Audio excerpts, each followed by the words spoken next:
All right. Today on NewbieVeT, got a special guest. We got my dude, Trey Grady. What's going on, King? Not much, can't complain. Yeah, man, we're supposed to be into this interview, man, but we on it. I had to wait for the haircut. I feel you, man. You look good, King. Thank you. So let's get into it, man. So originally you from here? Yes, sir. Born and raised. Born and raised. What hospital? Hospital? Yeah, you were raised. You were born at? University. Okay. What neighborhood do you remember growing up at? River Glen. River Glen? Down the bottom. Okay. So how was it like growing up down there for you? It was definitely the hood. Why you call it hood? It was every stereotype you would think. It was out there. Got into my first fight and everything out there, but your first fight? First fight. You remember how your first fight went? I was really fighting for my brother. My brother was like, I had to be like 9. My brother maybe was 4 or 5. But what happened was, he was outside still playing. Mama told us come in. He didn't come in. I had to go out there and get him. And I think he was playing football with some other boys. And I honestly can't remember what happened, but it ended up me and some other boy fighting. I don't even know what happened. Yeah, it is. I can't remember. I was a kid. You remember that? Yeah. So it's always be well, growing up back in them days, it's always going to be some type of chaos or something going on, especially young anyway. On top of that, so. But other than that, it was pretty decent. Oh yeah, I mean, I got a lot of memories like just being outside and having a lot of friends. I miss it because, you know, it's the hood. Everybody outside, everybody know everybody. Right. We don't got that type of community bond nowadays. So they had anything like a Boys and Girls Club or any type of activity for y'all back then that you remember? Nothing? I know of. No. You know? Man, that's crazy, right? Yeah. Man. So, man, how was, like, what schools you remember, all the schools you went to? I went at the time when I was in River Glen, I was going to Craig Houghton. And then we moved when I was around 10, and I started going to Wilkinson Gardens. And that's when we moved to, like, the South Augusta area. And from there, I went to, like, Murphy and Josie. So that's how I became an Eagle. Dang, so you was just bouncing around. Yeah, a little back and forth. I went to Langford for about a couple months, too, and they kicked me out for being out of zone. Out of zone? What do you mean? Because you wasn't staying in the house? I didn't stay in that area. That is crazy, ain't it? Yeah. Because I know there's a lot of schools that the students be wanting to really go to. Yeah. But because of that zone thing they be having. Yeah. That's crazy. So, Josie. Yeah. So how was the experience with Josie? Josie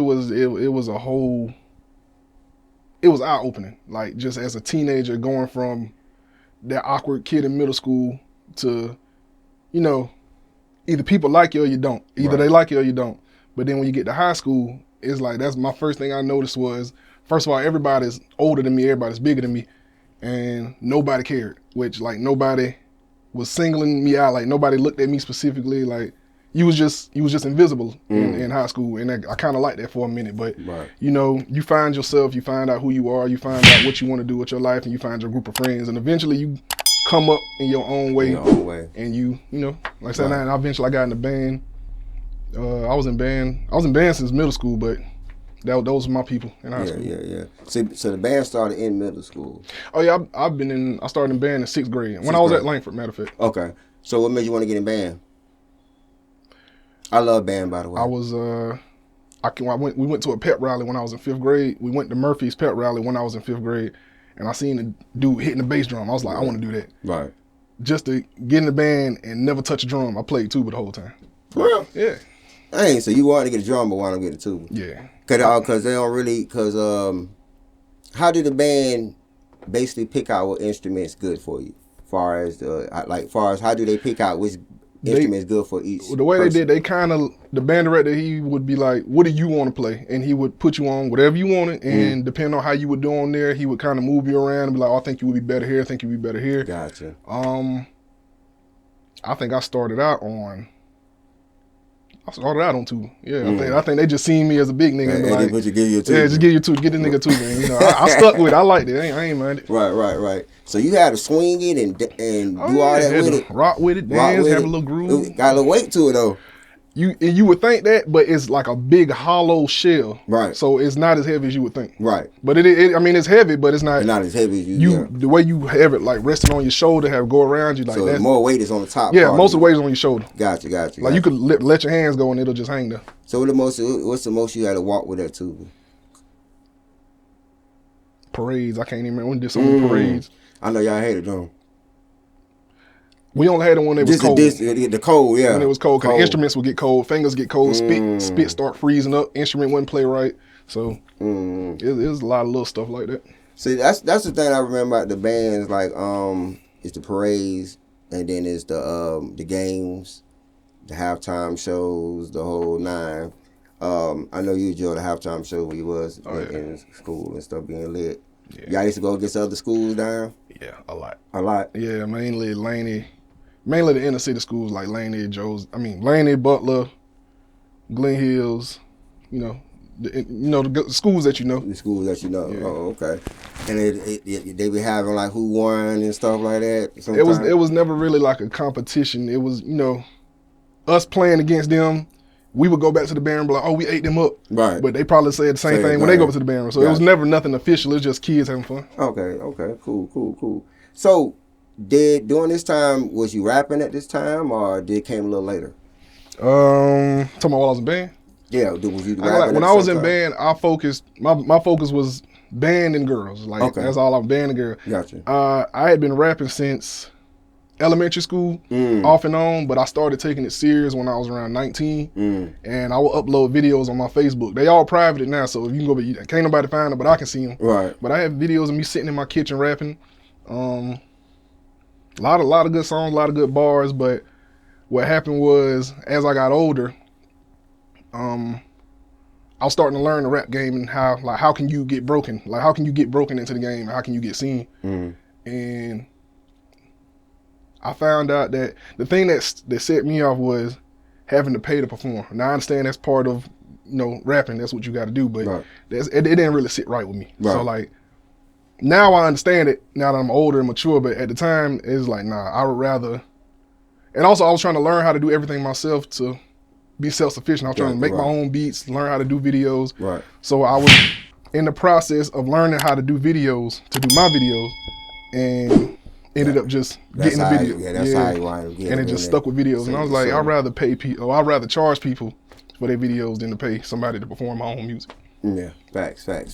And he also creating a brand now, knowing that you started a wave when you did that. Like, as far as the videos.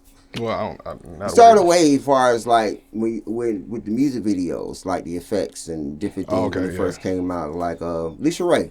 Yeah. I think when you did one of her videos. That was kind of like my breakout moment. Yeah, they went viral. The very first one, she had the stockings. What's the name of that song? Barbie. It's Barbie. Such a Barbie. Such a Barbie.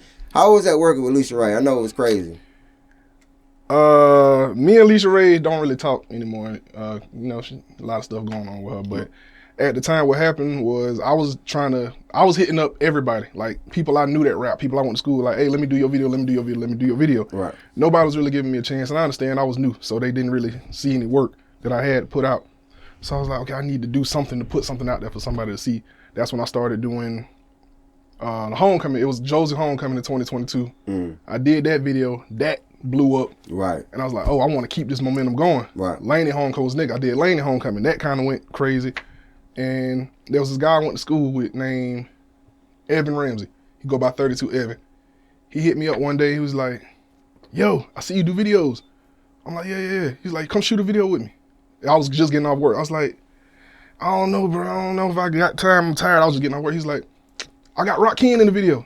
Now, I didn't know too much about Rakim, but I knew he was a big name from Augusta. So I jumped on that, did that video for $100.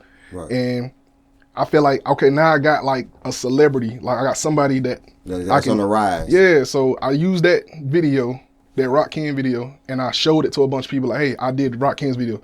So I ended up showing it to Lisa Ray, and Lisa Ray like, oh yeah, let's work together. So we worked together, and the rest was history. Yeah, okay, that was up. And then artists just come from left and right after that. After that. Yeah. Who's some of the artists you don't work with in the city that you remember? Slime Turk, Tasmania, that whole crew. Slime, Tasmania.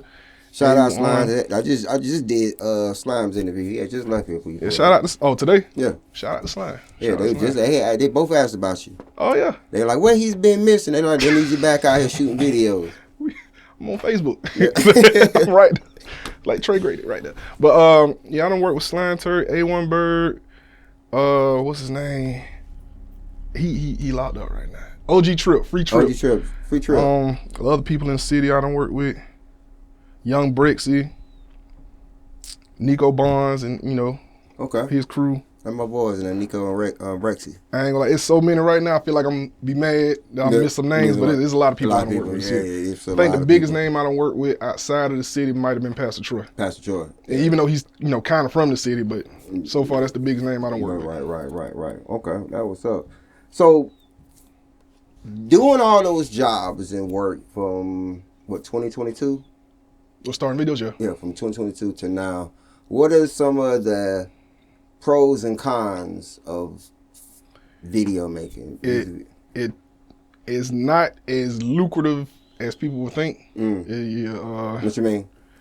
You're not gonna come out making a bunch of money. Right. You gotta build. It's just like any business. Just like with selling drugs, you gotta build your clientele up first. Right. People have to trust you. People have to want to work with you. Right. So, I mean, I got a decent clientele, but even with the clientele, they not making videos every day. So right. I would say to anybody that's out there trying to be a videographer, don't quit your day job. Like, right. Let it be like a side hustle that you can hopefully turn into something major. But right. That's one of the cons is not making as much money as I thought I was gonna make, but it's definitely come through when it needed to come through. Come through. Yeah. Like you said, it's the music video making because most artists that we deal with, because like I said, I was shooting video. I still shoot music video, but I'm limited who I shoot with. Yeah. Because of dealing with so many artists, they make it not fun to shoot videos sometimes. You know what I'm saying? So, but I like dealing with artists where they like, okay, they know Trey Grady's greatness when it comes to the camera and editing. Do your magic. You know what I'm saying? Yeah. I like to work with those type of artists. You know what I'm saying? Where they trust just the process, let you do what you want. Let you do your magic. Because at the end of the day, we have our own signature that we put on our videos. Yeah. You get what I'm saying? Like if you watching the Hype Williams or Direct X or Lyrical Limit, any type of video, like they have this certain pattern. You could just tell who shot it. Like, right. What's his name? Diesel Films. Yeah. Shot by Jolo. Yeah. You can always tell they own personal style. Own personal style because people want that sauce. Yeah. So I feel like when artists, when artists dealing with videographers, I feel like do the homework. Just because some people do camera work doesn't mean they might fit your style. You know what I'm saying? So, but also dealing with the videos, you linked up with what's my boy Raquel? Raquel, yeah. Raquel. Yeah. How y'all want him linking?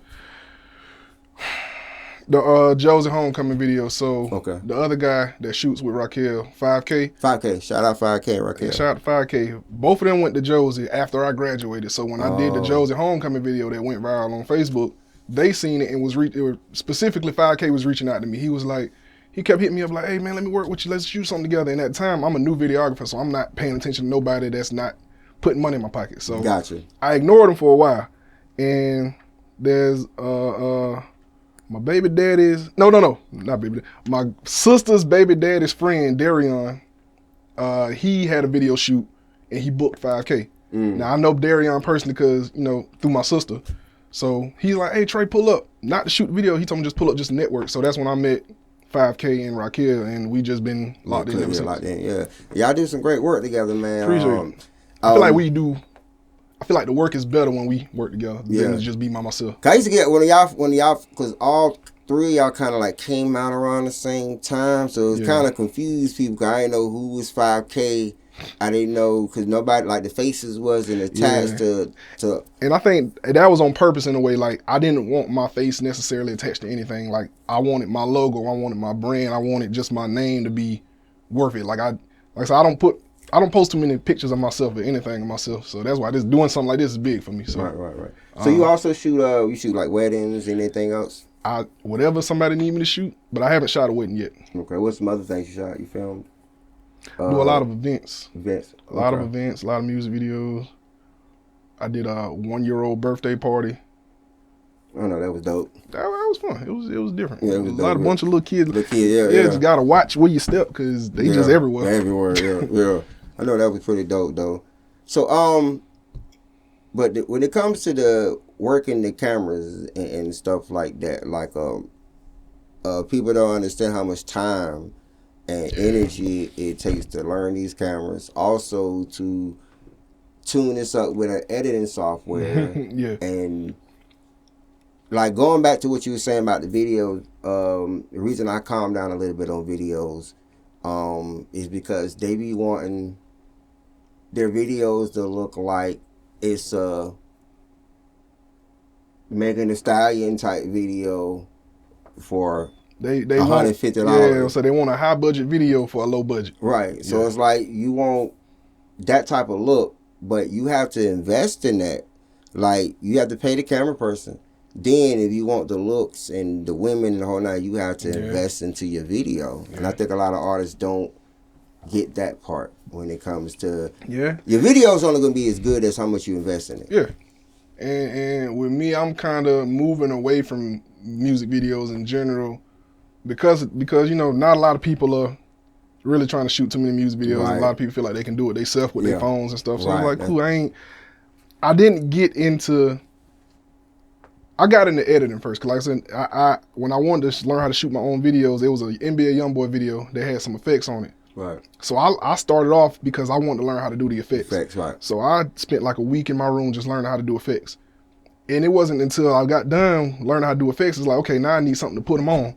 So that's why I started shooting stuff. That's why I started recording, because I started off as an editor. I just wanted to do effects. So it went from learning how to do effects to learning how to work a camera to learning how to do cinematic stuff to just, like I'm learning how to do the pictures. Like I feel like I'm working backwards. I started from the hardest stuff going to the easiest stuff. I feel like photography is easy. Video editing might be the hardest. Yeah. But I started with the hardest and working my way down. So what made you want to get in photography?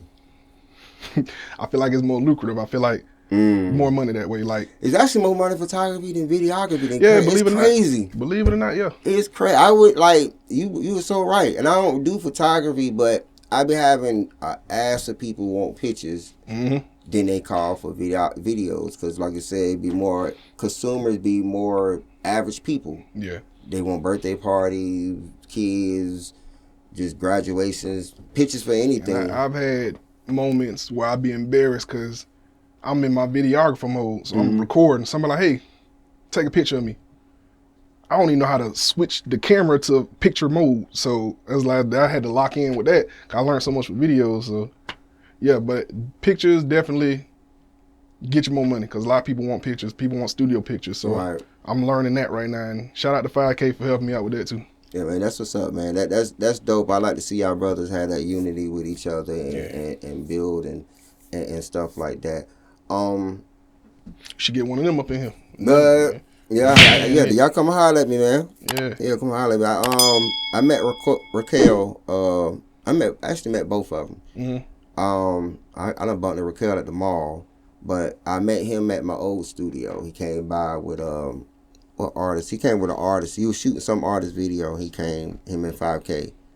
And I think I met you there. I think you met me when I was shooting the Nico Bond's first cypher, right? The Queen cypher. That's when I first met you. You came to the y'all did it at the studio. Okay, I remember that. How was that shooting that cypher? Different, something different because it was my first time working with a lot of people at once. Yeah, and like looking back on the video, I could have did better. Like I'm always looking at my old work, feeling like I could do better. Right. So I ain't gonna lie. I don't even repost a lot of my old stuff or even look at it because it's like that's when I just started. Let me show you the new stuff. Right. I think a lot of creators like that. We don't really like looking at our old material.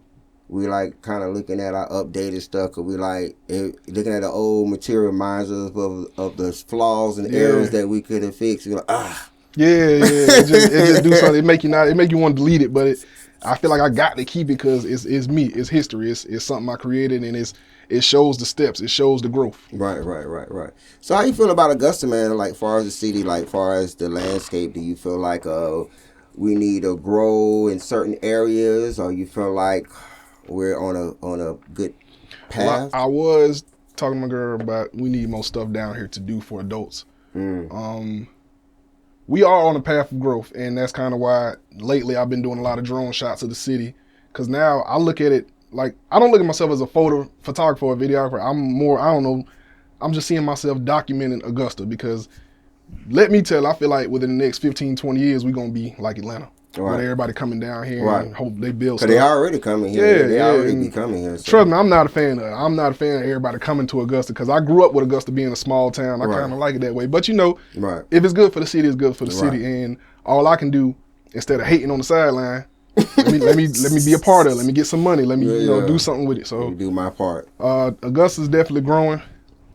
So I might not be the biggest fan, but I can either hate on the sideline or be a part of it. Yeah, I feel you there. I feel you there. Well, you said like more adult places like restaurants. Yeah, we gotta ask restaurants. Are you talking about like activities, more stuff like that? Ain't nothing really for us to do. We got what Dave and Buster's, bowling, movie theater, bars. That's about it. Yeah, skating ring. Yeah, and our legs ain't that young to be out there like that. So, what's your favorite food places around here? Checkers. I'm talking about for someone that's coming into Augusta. They don't know some good places to sit down and eat at. What would you Believe suggest? it or not, I ain't, you don't really sit down and eat it? Yeah, not too much, but I'll probably say Chili's. Chili's got some good food. Okay. You're a home cook guy. Yeah. I love it. I'm just a homebody in general, but Right. So you mostly like to stay inside. You're an indoor person. Yeah, but I just turned 30, so I'm trying to break out of that. And I got a girlfriend. She likes to go out. More outgoing. She's definitely outgoing. So I'm working on change. Like it's just a lot I'm going through. A lot of growth I'm going through right now as a person. Aside from videos and career path, just being a dad. Being with somebody and having to just. Cause this is new to you. Yeah. I feel like I'm living a whole new life from where I was 5 years ago. Yeah, first time and that's another thing what makes people move different and people don't understand. Like, when you find new love, give birth, now you got a child to raise, another responsibility on top of it. You can't play around with certain things no more because you got so many people depending on you. Yeah, and I feel like that sometimes can mesh, like, because I feel like I have a lot more responsibilities, I'm putting a lot more on myself to do. So I'm a lot more busier, a lot more distracted. But at the same time, I can't do that because, like I said, I do have a girl and I do have a baby that I have to tend to. So it's a balance. Yeah, it's a balance. And I think that's probably the hardest thing right now is balancing that out. My advice on that, brother, because like I said, I was married for 15 years and divorced last year. But it was hard to balance in the beginning for me because of doing my career, like far as shooting movies, music, running the label, the brand, the whole nine. Trying to run a family with kids, and it's hard. It's super hard because at the end of the day, your woman's there. She needs her time. You gotta have her time. I can say I have a very supportive girlfriend. She is very supportive. She is understanding. She don't heckle me. Like she heckles me enough to where I be like, okay, I need to tighten up. Right. It's not annoying. It's not nagging. I've never looked at it as like, damn, she getting on my nerves. Like, so I can't say I am blessed to have somebody like her. Right. So you have a boy or girl? Little girl. Congratulations again, man. So, man, as a daddy's, what they call it? But anyway, the father of having a daughter. Girl dad. Yeah. So what are some things that you're looking for, or some things that you are being prepared for having a daughter? Boys. That's one. Boys. I'm not. I feel like I'm not gonna really be too worried about her until she turns 13, 14, 15, around that age. I feel like she's gonna be a kid. Let her be a kid. Enjoy that. But around the time when she's going to need to go out and experience the world, that's when I'm going to need to kind of be over her and watching her and making sure. So that's the part I'm anticipating. Okay. Well, at least you already planning out for it. Planning this I'm finna cruise for the next 13 years. And around that time, I know I got to step up, tighten up. Right. That's what's up. You want any more? I want a lot more. But a lot more. How many? My number was always 10. And everybody, why 10? I want to leave a legacy. I got you. I want something here, like, and you could have 1 or 2 kids. Them 1 or 2 kids might not have kids, so your name start with them. You got 10 of them, 5 of them might not have kids. The other 5 might have 20. Right. So, you know, it's and just. then you growing. And it's growing. So it's really a numbers game. It's like options and stuff like that. So I got you. You guys, so anybody in your family got large amounts, like your grands or something? My grandmother is, both my grandma and grandpa are the oldest of 7. 7, okay. So both of them come from big families. Big families, yeah. But my mom was the only child, and then she had 4 of us with me being the oldest. And I will say, I still want 10 kids, but after dealing with this first one, it's like, let's not rush into 10. Like, the number ain't changed, but it's definitely no big rush. Yeah, you just gotta get a little experience in how to deal with the first one. Then, yeah. So, what are some things you're learning by having a baby for the first time? Like, keep a towel or a rag or something on you at all times, because they're gonna spit up every 5 minutes. It'll make you crash out. But other than that, man, it's different. It's just different. You know, just having a little human around you all the time that you can't give back. You can't give back to the mama, because that's the mama right there, and you the daddy. So right, and it's crazy. It came from me. Yeah, that's crazy. Both of y'all. Yeah, but it's like it's a wonderful thing, and it's just fascinating sometimes. Like, so yeah, man, that's awesome, man. That's awesome. So what you looking for? You hoping she be like what you hoping she be when she get older? Whatever she wants to be, successfully. I'm not putting anything on her. I'm not saying I want you to be in band or I want you to pick up a camera. I want you to follow your dreams, but I want you to do it right. Like, you know, stay away from too many distractions. Right. So I don't really have no expectations for her, because I feel like she's gonna be great because she come from great parents. So I feel like whatever she do, she gonna be all right. Right. That's what's up. That was up. So, man, are you going to be out more for it? I know you say you're going to be giving the music videos up, but people still asking for you to come back out. I'll probably never get music videos up. Okay. We said, am I going to be out more, like doing more stuff? Yeah. Like, oh yeah, I'm already doing more stuff. I'm out more now than I was when I was doing music videos, because gotcha.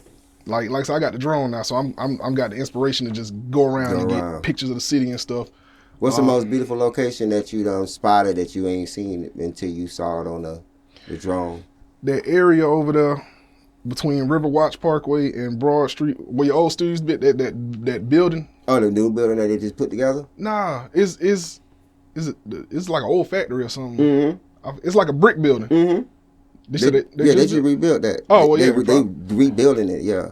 Oh, no, okay, so they got one that they rebuilding, but it's one on like the left side. On the left, yeah. That's already built. That's already built, yeah. That's something I was like, seeing that from a different view, was like, damn, that actually looks good. Yeah, it was crazy. I shot a movie when they just started building the frames up on She Used to Be. You just see the frames, and then later on we come at that thing built. That thing got fast. Supposed to be like apartments.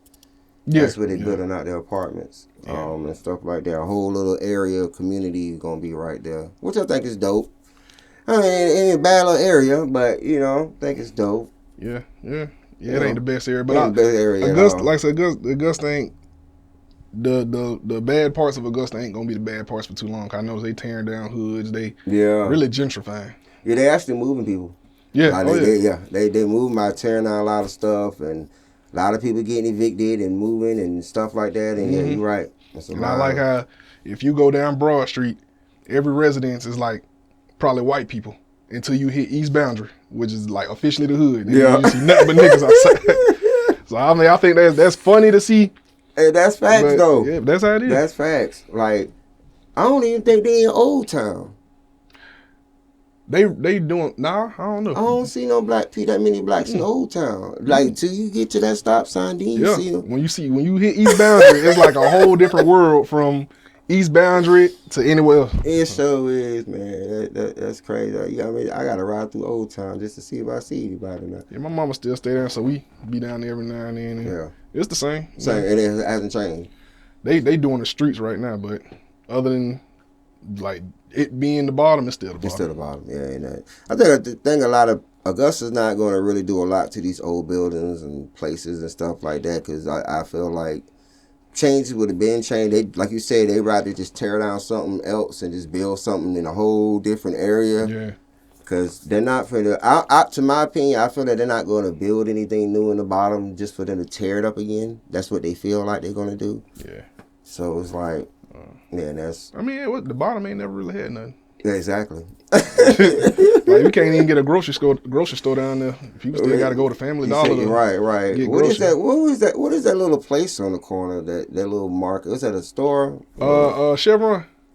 Not Chevron. It's a little hood, little yellow little store right there. Yellow store. Yeah, It's actually called the Yellow Store. that was called. Something across the street from River Glen. Yeah, It's a little hood store. and it's called the Yellow Store. It's called the Yellow Store. Oh damn! Well, And the one up the street was a gray building called the Gray Store. So we kept it simple down there. Okay, that was pretty simple. Gray and yellow store. So people are like, I'm gonna go to the gray store. The Gray Store, go to the Yellow Store.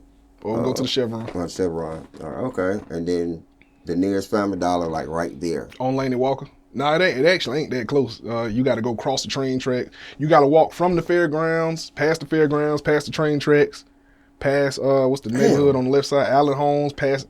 It's right across the street from Eminem Scott. So. Oh, you talking about where Dollar Tree at? Yeah, Dollar Tree Family Dollar. So y'all got Dollar General. Man, they got Dollar General over there. Yeah. What's next to that Chevron? Dollar General Family. You're Dollar. right. It is another Family Dollar. No. That's Dollar General. That's Dollar General. I Dollar keep forgetting. General. I ain't been down there so long. I forgot. Yeah, you But right. they have a Dollar General everywhere. It doesn't matter how small the city is. It's a dollar store. Popping up like roaches. What?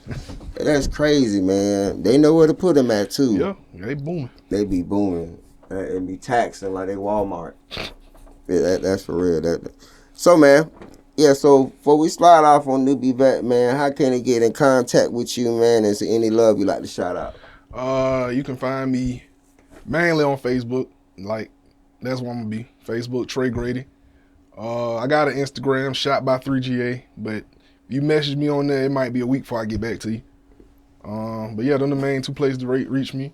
And just shout out to everybody in the city. Shout out to everybody that's hustling. Shout out to everybody that's trying to make a name for themselves. Shout out to everybody that's doing their own thing. Cause I know we trying to come up. Like we look at ourselves as, well, the way I see us is as we 2 hours away from Atlanta. Why we ain't as big as them as far as like the artists we have or just anybody in general? Why is nobody here famous? I don't see a reason why we not. So it's unity. Definitely For unity. one, it's no unity here. Well, nah, cause I see people like Slime and Taz, like they got it. Like I said, they people they cool with. They united. I was talking about, me and Slime was talking about that. Shout out my boy Slime and shout out Taz. I was just talking about that on their last interview. We was talking about the unity thing. I was telling them the reason that Augusta won't grow is because it's a unity issue. Like, you can get the artists together, but you're still lacking because you need DJs to get your music out you're here. right. And that's You can't get the DJs on board, so because you got to get the radio executives on board. That's a whole nother conversation. And then it's like, it's a lot of things. I do remember like saying you got to start off with the club DJs, and they say the club DJs be bullshitting sometimes. So you got to pay them. You got to pay them. So like that's the thing but that's one thing too. You got to pay to play. Like you go to these DJs, you slide them a $50, they'll spend your stuff. Sometimes you got to do it. The more you put money in DJ's pockets, personally, they'll spend they become loyal to you because you got to think just like you, they trying to get money in their pockets. Yeah. So it's like DJ ain't like somebody having a party every day, so they can DJ. So it's like I tell artists, like, I've never had an issue with a DJ playing my record because I paid them. Mm-hmm. Oh yeah, man. If you don't, I'm the mindset of, don't ask anybody to do anything for you if you're not willing to break them off something. Yeah. Especially, but the thing, but I agree with you on this. I do agree, like, there are groups that's trying to create, like CTC United, Slime and them, Trey, 5K, and Raquel. Yeah. You know, y'all, Nico, his way. Yeah.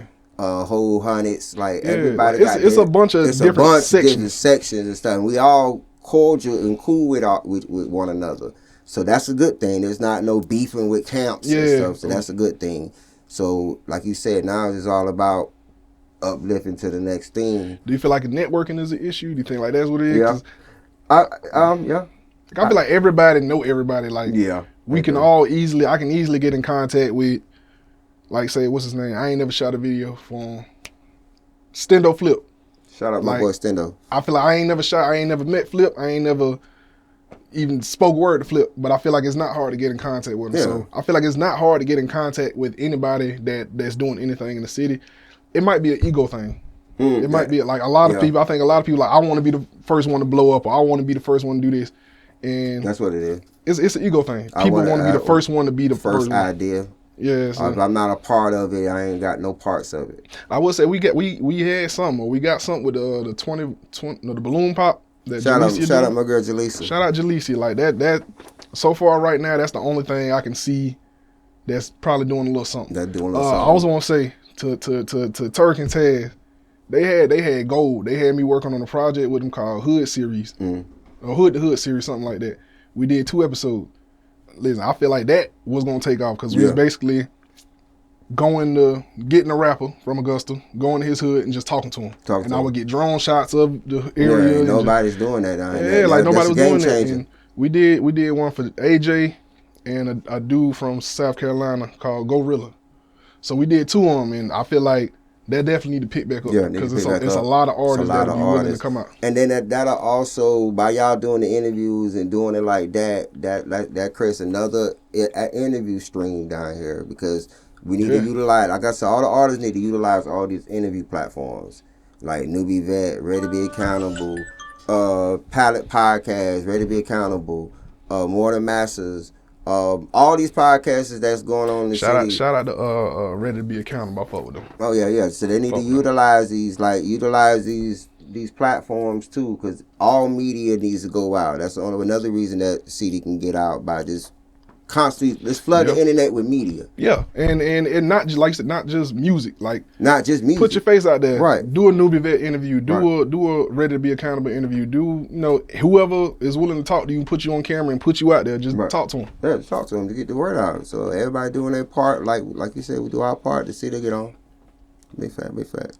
It just take time, but I think it's an ego thing. We all really need to put our egos to the side and work with you, because my ego could have came into play when it came to working with 5K and Raquel, because they got better equipment than me. They been in the game just a little bit longer than me, so they do have a bigger clientele. But my ego never came. I never once hated on them or what they got going on, because I feel like at the end of the day, we all together. We all work together, even though we don't work together every day. And I probably ain't seen them boys in a couple months, but we still. We still lock in. Y'all link back up. It's like y'all never left. Yeah. Facts. That was up.